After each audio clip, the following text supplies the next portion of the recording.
Behind the Drapes podcast. I'm your host, Expo Rich, and I'm excited to have a return interviewer, Freddie Peterson, general manager of the world-class Miami Beach Convention Center. Thank you for coming back and running this back again. Rich, absolute pleasure, and thank you, the podcast, and your success, by the way. Congratulations. Thank you. And really appreciate that partnership. So, yes, yeah. World class. Yeah, and why I thought it would be a great idea to have you back is, when I started this, it was like, we call it just the dark times, and it was... Yeah. We were just kicking off. We were in 2021, so here we are 3 years later, and we things looked very different back then. We had just come out of the renovation of this, facility, and then boom, right away shut it down. Couldn't experience all the fruits of, and then we started to see events come back online at the end of 2021, and that's when we were having these conversations about what does this look like next? What are we excited about? And it's funny because I just, today I re-listened to our conversation. And I think I said the word excited 225 times because that's how excited we were to be working again. Yeah. And I wanted to talk about this because, we're ready to get back to work, ready to start doing shows again. And it's nice to just reflect on after we got up and running, what were some of our experiences and lessons learned within the last few years. So, with that in mind, I mean, if you think back to 2021, tell me a little bit about kicking off 2022 and going throughout the year then and into 23. Let's just talk on that a little bit. Yeah. So I think it's tough to go back because of everything that we all experienced. And I think for your viewers, we started construction back in 2015. Yeah. We got a temporary certificate of occupancy right at the start of the global pandemic. Right. So if you go from 2015, through 2020 in through 21, it was hard to go through all that. But on the other hand, I think at the same time, we learned a lot. Yeah. We actually reopened in October of 2020. Our doors. And our first event back was the Greater Miami Convention and Visitors Bureau annual meeting. It's a good kickoff. Yeah, right. And it just showed, again, that confidence and the excitement and everything that you were saying to get us back open. So as we started to roll in through 2022, I think that we were maybe a bit of a step ahead. When it came to getting back a lot quicker because of the teams and the support, great support from, you and your company as we upskilled a lot. Yeah. I went from, I think 72 full-time employees down to at one point 21. Wow. So you had to, and you're managing 1.4 million square feet of space. Yeah. So you open up in October 21, you're rolling through 22, just like the rest of us. Yeah. And you get into that space where you're just hitting it hard and you're just going nonstop. So I think from a venue perspective, reinvesting back into that asset, the city was doing that back in 22, which was incredibly helpful. I think our biggest impact overall in getting back up and fully operational was again the workforce and that workforce development. You and I kind of talked about that. Yeah, we talked about that the other day, and I have to steal that saying, and I should say I should give you props for that. You got to get the back of the house right to get the front of the house. Yeah, I mean that's... and that's always true. But when we were talking about that the other day, it revolved around our collaborations together and how we cover each other, because then when we get into the difficulties of one may not be the same as the other, but at the end of the day, we got to work together to get these shows open. So, and also I wanted to say it's exciting we are recording from a trade show floor. We're here. Is that what that noise is in the background? That is what that is. So yeah, it was, I know it's a little distracting, but we are here from the show floor live at FIME here in Miami and Informal Markets show. So being able to have a live podcast on the show floor is always cool. Very cool. So, and also it's like in our essence. So I thought it made the most sense to do this right here. Yeah.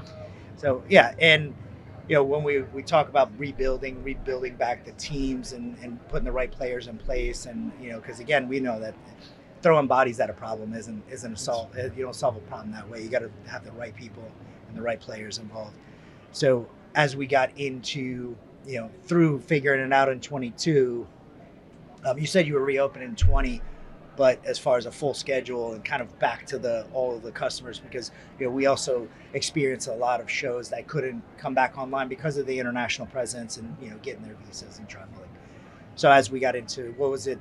Would you say 23 was back to the full schedule? Yeah, I think again, I think the late up at 21 and into 22, everybody was still lifting and shifting, right?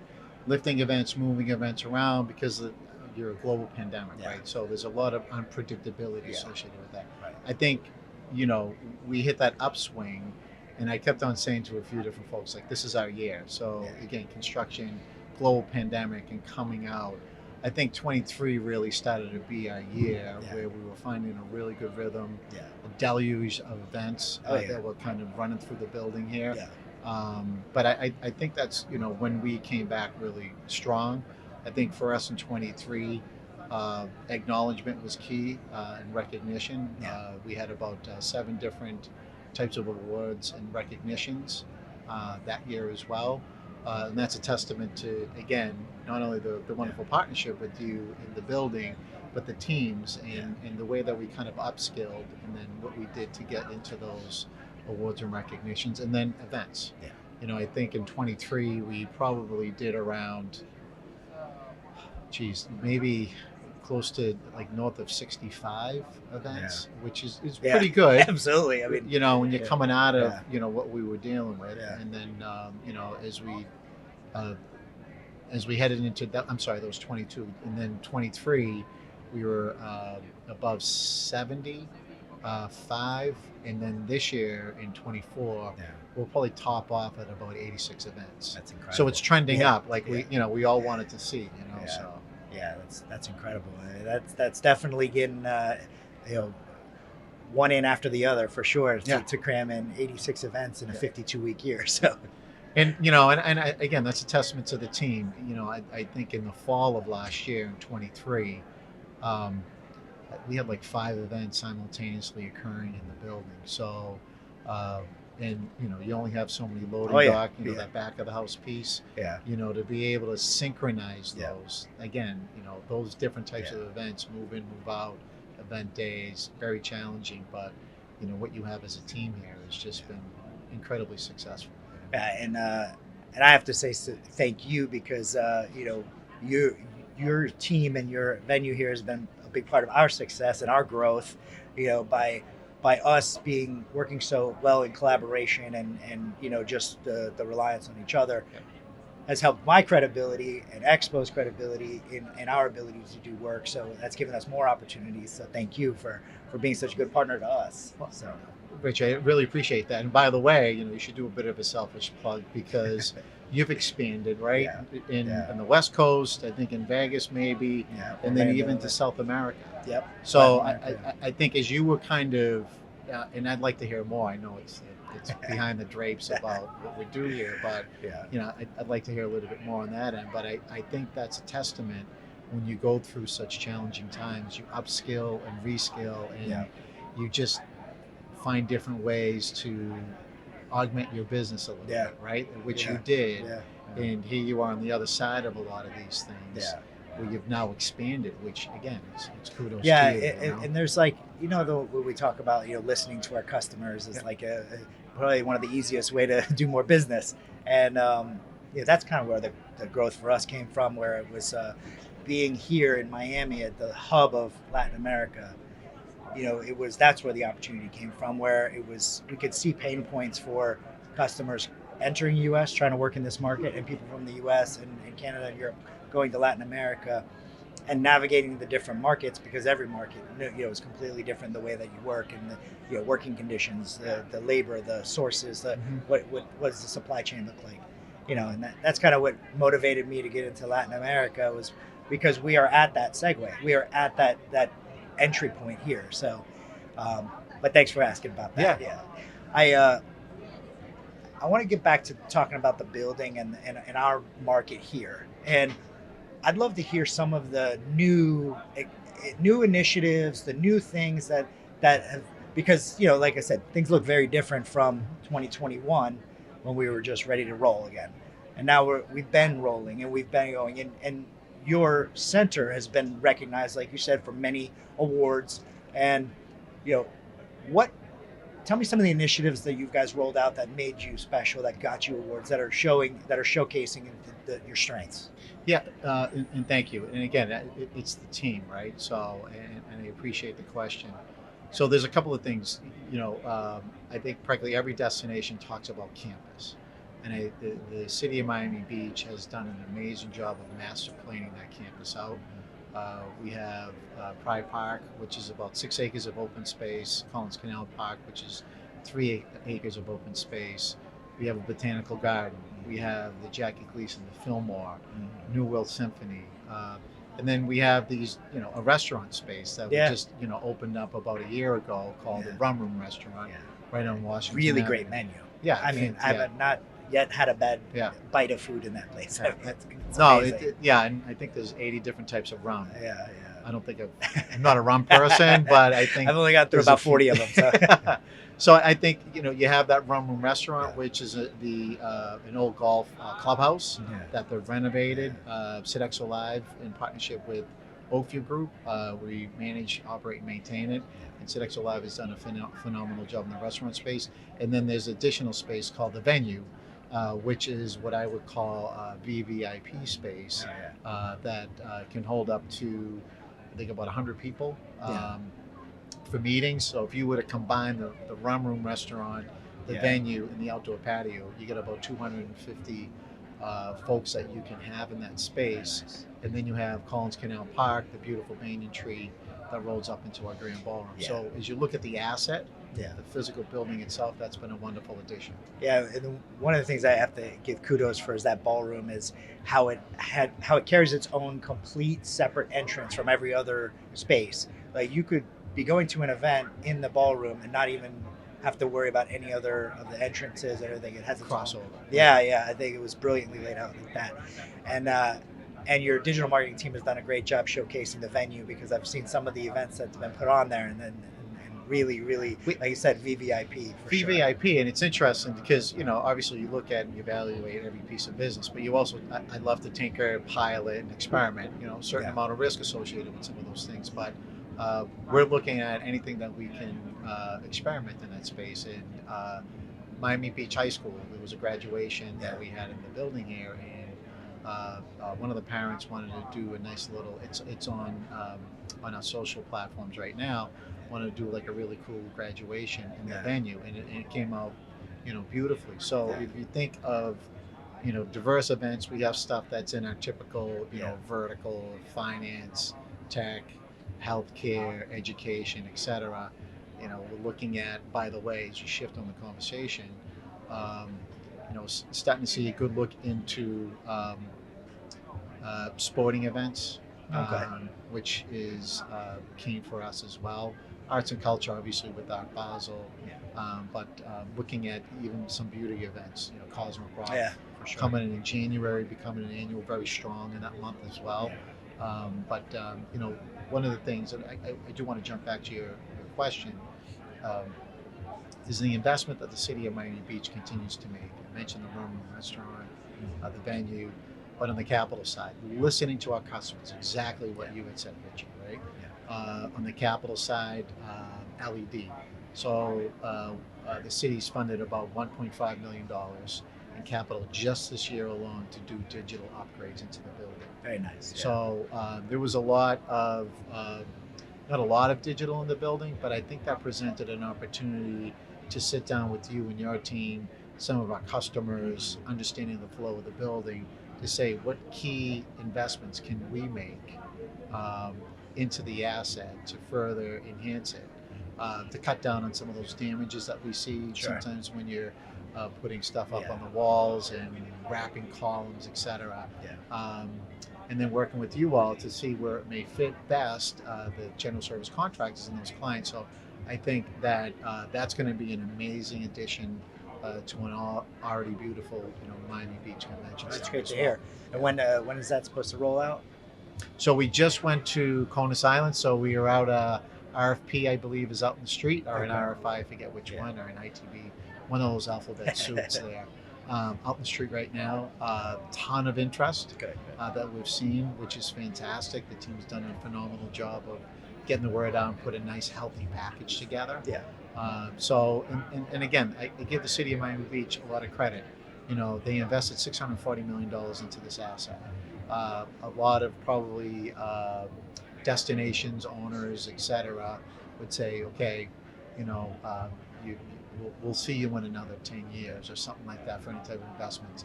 I think the city strategically, in working with the Convention and Visitors Bureau and some of our customers, continues to invest into the asset because this building is fairly old, right? Yeah. So you have to invest into that, Yeah. and you have to see what's next. Yeah. And it's what's that saying?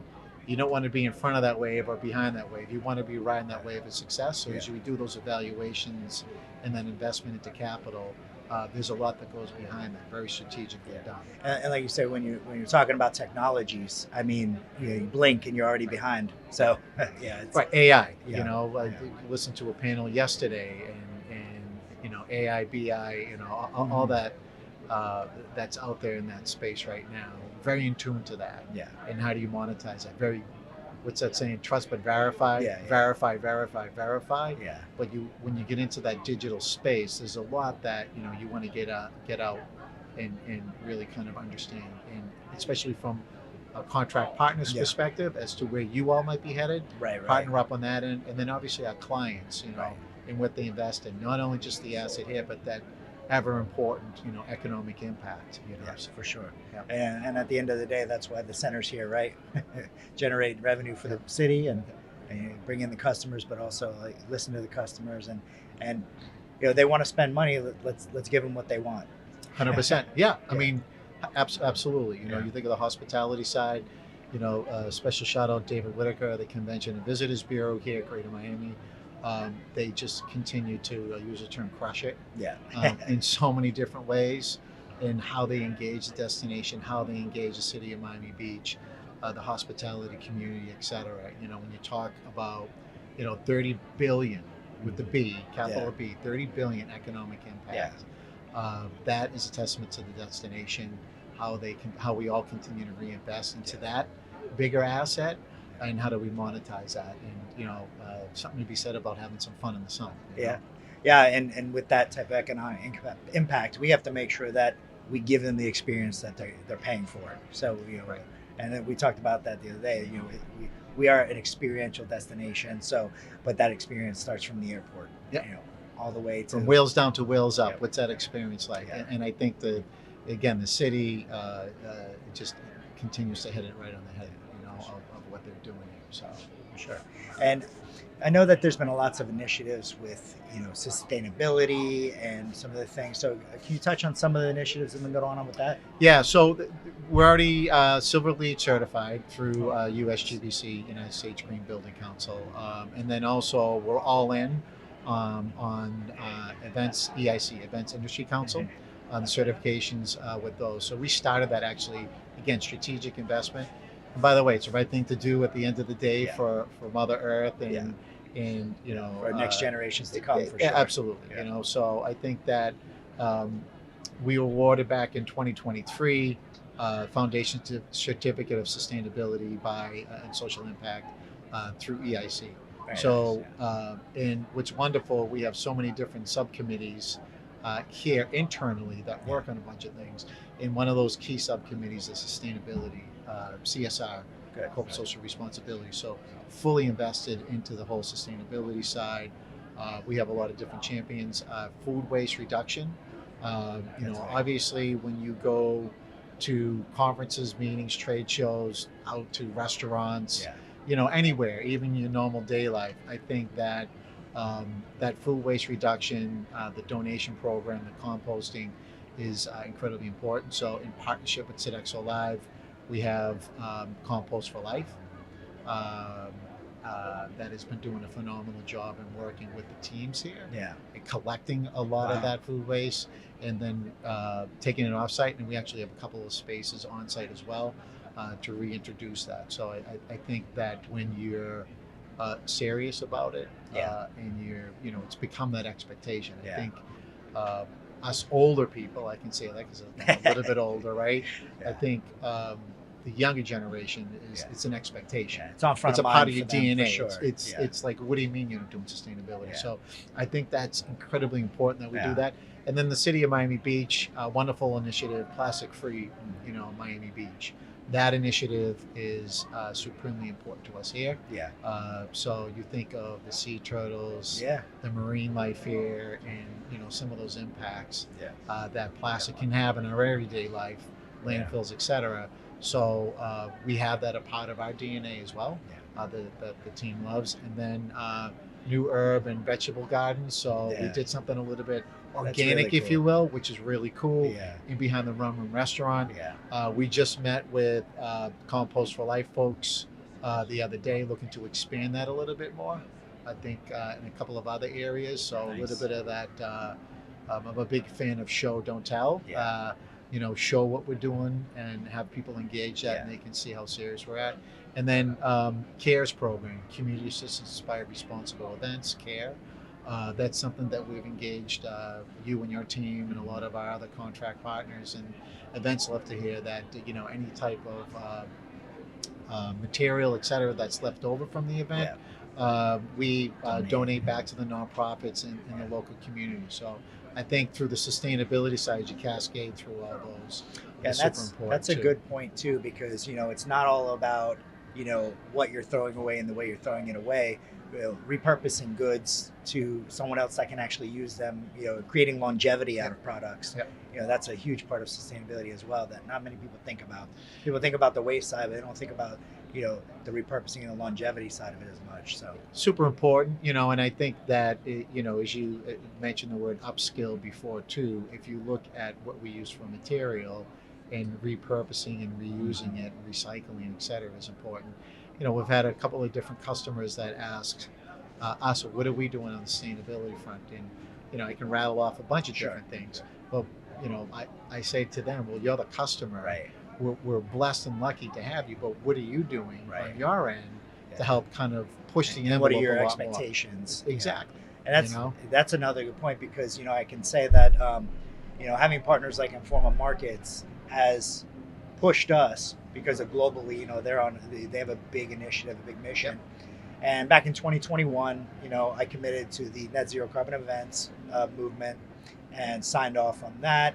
And then as we get into 2022, and we talk about how ramping up and everything was like like driving with the car on fire, and then we get into 23, leveling off, building the teams back. In order for it to not get completely shelved and back, on the back burner, so to say. I too have a great team within Expo that is my sustainability team, that of course built it mainly of younger people who really are passionate about it, and that was nice because, for one, it holds me accountable to implement initiatives that make a difference, and and I told them from the get-go, I said, don't let me slack. It's like we're gonna do this. It was nice because for me it was easy because I had asked for volunteers, and I had gotten enough to build a good sized team to keep all aspects of what we're always trying to move that needle, and that's what I tell them, that we can't change the world overnight, but as long as we continue to move the needle in the right direction, then we're making progress. Yeah, again, totally agree, and that's an everlasting forevermore partnership. And we all need to challenge each other when it comes to especially in the sustainability space. So, and you called out Informa Markets, they do a phenomenal job, and they really push that envelope on that end. And the reports that they're publishing, we're kind of tying into that as well. But you all are our eyes and ears out in the marketplace too, right? So you may see a lot more than what we see in our end from a vineyard perspective. And then of course my company, Oakview Group, is really huge on the sustainability side as well. So it's really what comes down to it at the end of the day. Uh, you can have reports and everything can look great on a chart. It's what you do with the ground game, if you will. Sure. From that back of the house to the front of the house, that really will make the difference on the sustainability side. And then again, as a part of capital requests, we continue to work with the city on any type of, what they might be doing on grants, certifications, different types of funding. So we continue to look and evaluate the physical assets. Yeah. When I talk about the other assets earlier on, how do we partner with the city, understanding from a contractor's perspective, from an event perspective, what are some of those expectations? So we either meet and or exceed, what we're trying to do here. So. Well, last time we spoke, I said, it was my last request was, I want to know what you are excited about these days. What's getting you excited about what's coming next for the center? What is some of the things you can talk about?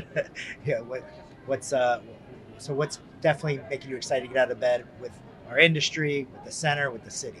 Yeah, I mean that's a broad question. I think again, I'll say for the umpteenth time, the city is doing a phenomenal job at reinvesting back into the convention center. I think what's sustainability most certainly, all in on that. I would also say workforce development. Just talking to a couple of team members this morning, how do we continue to level up on the workforce side? And it's not just leadership; it's from every aspect of everything that we do. I think that I'm super excited to really dig into that a lot more, understand the workforce better than ever before, and again, continue to elevate in that aspect. I mentioned AI, artificial intelligence, just really starting to kind of dig into that a lot deeper, understand that. It can be scary, but it all can be super beneficial. And then you heard me talk about digital. So, all in on the digital front, engaging it, how do you work it, rolls right into sustainability, by the way, as well. But I would say that area is monumentally important. And then, I guess the last piece is, from a venue perspective, just continue to make sure that, things are pristine. Preventative maintenance is, obviously key. You want to make sure that everything's operating as it should be on behalf of our customer and the life safety system. So I kind of gave you a few different things, but hopefully that answered your question. Yeah, and also the over 85 shows in the building next year. Yeah. 85 plus events for the year. That's going to be pretty exciting as well. So. You guys have done a great job building the team back up. I see not a lot of new young blood that comes with a lot of talent. So it's been great to meet the new people, and I think they're going to do great things here for the next year. So and it's great, Richie, to kind of you and your team, the quarterly meetings that we have with all of our contract partners, having that open dialogue. Not that we ever have difficult discussions, but I think that that makes us all better at the end of the day. So I really appreciate everything that you, Expo, your team does on a day-to-day basis, because I think what really rings true here and resonates is our house, and we treat it like our home because we're here so much. So I appreciate that passion. I definitely said that before. This has been my second home since I was a kid. So even your dad and going back so many years. Yeah. So it's wonderful, and again, it's a testament, doing those number of events and high quality, high caliber types of events. Has really just been simply amazing. Just love the team, man. Love the building. Nice to meet you. Well, with that, I'm gonna wrap that. Thank you very much for being here, and I appreciate everything you're doing. All right, thank you for everything you're doing, and thank you, FIME and Informa Markets. Yeah.